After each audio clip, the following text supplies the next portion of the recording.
はいどうも、エリュウです。この動画では初心者の方や初めて弓を触る方でも弓の使い方がわかるように操作方法を一から紹介していきます。初めましての方もいらっしゃると思うので軽く自己紹介すると、僕はモンハンワールドはほとんどやっていなかったのですが、ワールド以前の作品で主に弓を使ってタイムアタックをしていました。今作からはタイムアタックだけでなくいろんな動画を投稿しようと思っているので、見ていただけたら嬉しいです。それでは解説に入ります。納刀時に X を押すことで抜刀します。また、ZR で弓を引き絞りながら抜刀することもできます。すぐに瓶を装着したい場合は X、攻撃に移りたい場合は ZR で抜刀します。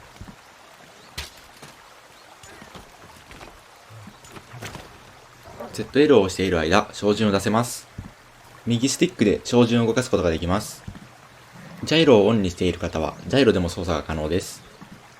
照準を出さないと水平にしか打つことができないので、照準を出してから打つことをお勧めします。なお、照準を出している間は歩く速度がとても遅くなるので、打つ直前だけ照準を出してエイムを合わせます。ZR を押し続けることでスタミナを消費しながら力をため、離すと矢を放ちます。矢を放った時にもスタミナを消費します。体験版の弓には1から3までため段階があり、ZR を押し続ける時間に応じてため段階が上がって威力が上昇します。また、ZR を連打してもため段階を上げることができますが、ため段階最大の次はため1に戻ってしまうので注意しましょう。ZL プラス B でスタミナを消費してチャージステップをします。通常射撃や5射、5連射、近接攻撃、鉄柱試技の急速砲からは B のみでも派生可能です。左スティックも同時に倒すことで、後ろや左右にもチャージステップをすることができます。チャージステップを使うと、ため段階がチャージステップする前のため段階より1段階上がります。最大ため段階で矢を打った直後に使うと、ため段階が維持されます。通常の回避行動と同じで出始めに無敵時間がついているので、モンスターの攻撃をかわして反撃することが可能です。通常射撃の直後に A を押すと、スタミナを消費して直前に撃った矢よりため段階が1段階上の矢を放ちます。ため段階が最大の場合は、ため段階がそのまま維持されます。号射の直後に A を押すと、スタミナを消費して直前に撃った矢より、ため段階が1段階上の矢を放ちます。ため段階が最大の場合は、ため段階がそのまま維持されます。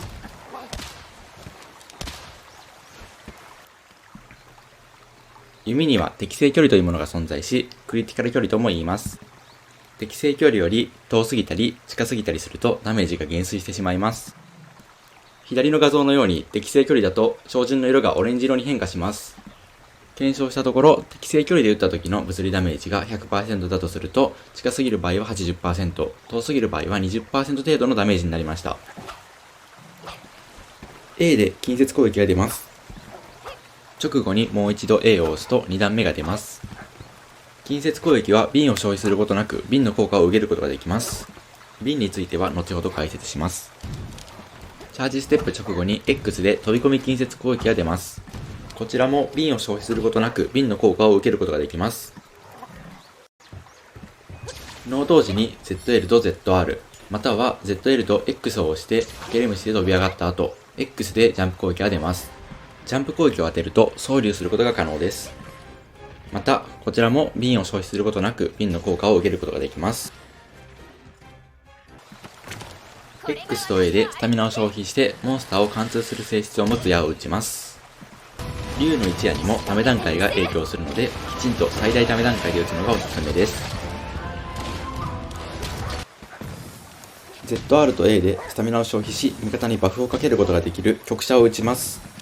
撃ったところまで自分が移動することで自分にもかけることができます。体験版では回復の効果ですが、製品版では他の効果のバフも用意されている可能性が高いです。その場で B ボタンを押すとスタミナを消費しバックステップをします。ZR でためながら使うとため段階を維持したまま素早くバックステップをすることができます。左スティックを倒しながら B を押すと普通の回避行動を取ります。R と A でかける虫ゲージを2つ消費して30秒間攻撃力が上がります。物理ダメージの上昇はおそらく 1.1 倍程度だと思われます。R と X でかける虫ゲージを1つ消費して後方に飛んでスタミナを急速回復します。ほぼ全ての行動から派生でき、派生する場合は左スティックを倒すことで左右にも飛ぶことができます。で、はじめに無敵時間があるので、モンスターの攻撃を避けながらスタミナを回復できます。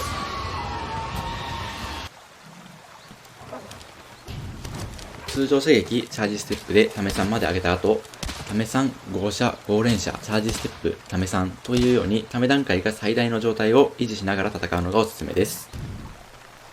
竜の一夜や近接攻撃ですが、製品版では属性ダメージの影響もかなり大きくなってくるので、過去作通りならあまり使われない可能性が高いです。最後に瓶について解説します。弓には瓶を装填することができ、瓶を消費することで矢を強化することができます。L と X または L と B で瓶を選択できます。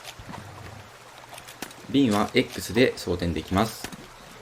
もう一度同じ瓶を選択して X を押すと瓶の装填を解除できます。